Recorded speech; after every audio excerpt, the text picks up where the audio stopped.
I was just catching up on some of the stories that are flying around about Ireland, right? And I don't know whether they break your heart or steal your heart. Like, so the first one was from some talk show nonsense thing. I don't know what maybe up front or something, but it was some chat show thing anyway. And in the audience, they had an Irish woman who was paying €2,700 a month in rent. And through whatever personal reasons she alludes to, creche issues with her kids or whatever, she had to quit her job and she couldn't obviously keep up with the rent. So she got put into a homeless shelter, right? And then right beside her, literally hip to hip, right, they have an African woman talking about how she's here and she got selected to get a home, right? And people are like, isn't this lovely and isn't this great? And boo la boss for the African lady, right? This is just disgraceful. I don't know if the Irish woman was aware of what the setup of this was going to be. But talk about spitting in someone's face, right? So this Irish woman who was paying her way has funded this African woman's home now, right? And there's politicians and that sitting on the stage and they're totally jovial about the whole thing, right? It's a scandal. It's scandalous. Scandalous. And I don't know. Look, I understand that people, we all avoid reality when it causes us anxieties or whatever, right? Fair enough. But this stuff is becoming so blatant. And it's such a... I seen one comment saying what a humiliation ritual. And absolutely apt, right? So you stick this woman in and rub it in her face that her taxpayers are now funding for people who aren't from this country to get homes, while she's living in a homeless shelter with her kids. Like, it's ridiculous. Ridiculous, right? And what was the second one I was looking at? Yeah, so like some Romanian fella who's been in Ireland for 2 months kills, hit and run, right? Kills a 16-year-old young fella. And people wonder why there's car crashes and deaths all over the country. Like, how many of these things are being reported, right? How many of these incidents are people conversant with? How much do we know about this, right? And your insurance continues to soar. My insurance continues to soar, right? Is there any linkage, might we ask, right? And then the third thing is just Athlone, right? You're looking at public order units, right? They look like they're ready for combat. Why are they there? Why are they there? Right? So they're standing in the one instance and they're telling people, we've no issue with you protesting. Which means what you're doing here is perfectly legal. So why are they there? Why are they there? To act in some preemptive sort of fashion, right? In case the Irish people get rowdy, right? So we don't want you protesting in a space where your protesting could actually be effective. We'll move you along here to an area where it renders your protest meaningless, right? So we don't mind you over there shouting and maybe giving out a bit. But in terms of actually stopping what's going on, that's not allowed, right?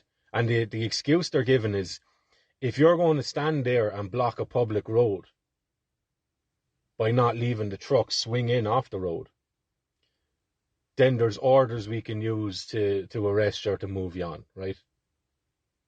These people aren't, it's not their intention to block a public road, right? It's their intention to protest. If the Gardaí decided they want to get involved in that, like, if this is the level of legality and the laws that we're willing to uphold and adhere to in this country, we need to tear the whole thing up and write a new rule book, right?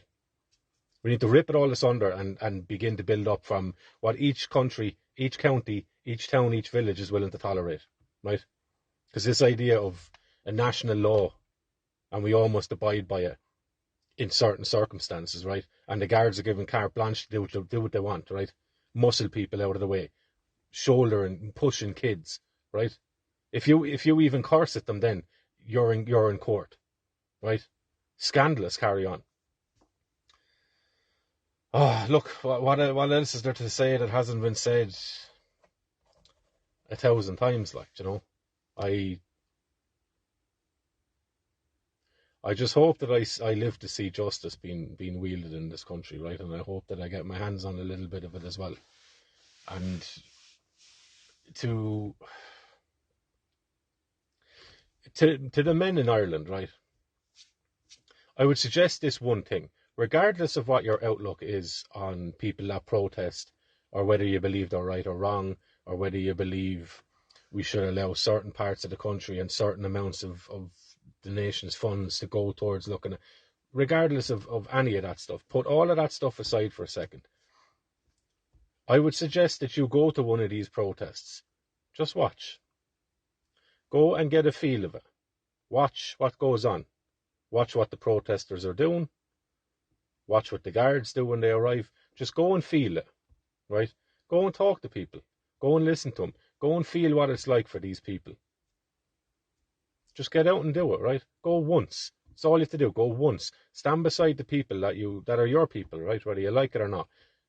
Go and stand beside them and watch the thing unfold. Because it's only then you get you have any worthwhile saying anything, really. Other than that, like, what you have to say about a situation is totally irrelevant, right? Go and get a feel for these things. Feel the situation. Feel what it's like to be bullied and spoken down to and laughed at, right? Go and feel that. Go and feel what it's like to be totally powerless in the country that you call your home. Go and stand there and be beaten from where you stand by people who are there to uphold the peace, when they're the very people that come and break the peace. Go and do that. And then tell me how you feel about it. Or tell your wife how you feel about it. Right? Tell your kids how you feel about it. Tell your kids why you won't go and try that. Right? You won't be breaking any laws by going. But it takes a little bit of courage, right? And this is back to the point of avoiding reality. Most people just want to bury their heads in the sand. But you're only doing that because you recognise there's a problem there, right? So why not balance it out? Go 50-50. I'll bury my head in the sand 6 days of the week, whatever ratio you want. And then on one day of the week, I'll actually go and stand with people and see what it's about, right? Get a feel for what's happening in the country. Get a feel for what it's like to pay the wages of the people who are there to beat you out of your position. Go and do that. And then come back and tell me what it's like to be a man, right? How you feel being a man. What kind of man you are, right? Because they treat you no better than dogs in this country, and you have to pay for the privilege of it as well. Go and find out firsthand what that privilege is like. Because otherwise, time will just slip past, and before you know it, you won't have any opportunity to do that. And your kids will live in danger continuously. As they already are, right? So go and give that a go, and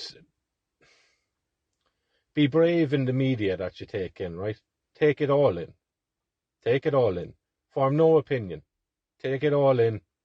See how that sits with you. Speak to your girlfriend about it. Speak to your wife. Speak to your husband about it. Ask your husband why he's not willing to go up and stand with these people. Just go up and stand with them. You don't even have to be declaring your undying support for them. Just go up and stand with them and see the thing through, right? See the thing through. See what reality is in Ireland, right? As we breathe our last breaths, right? Go and give it a go.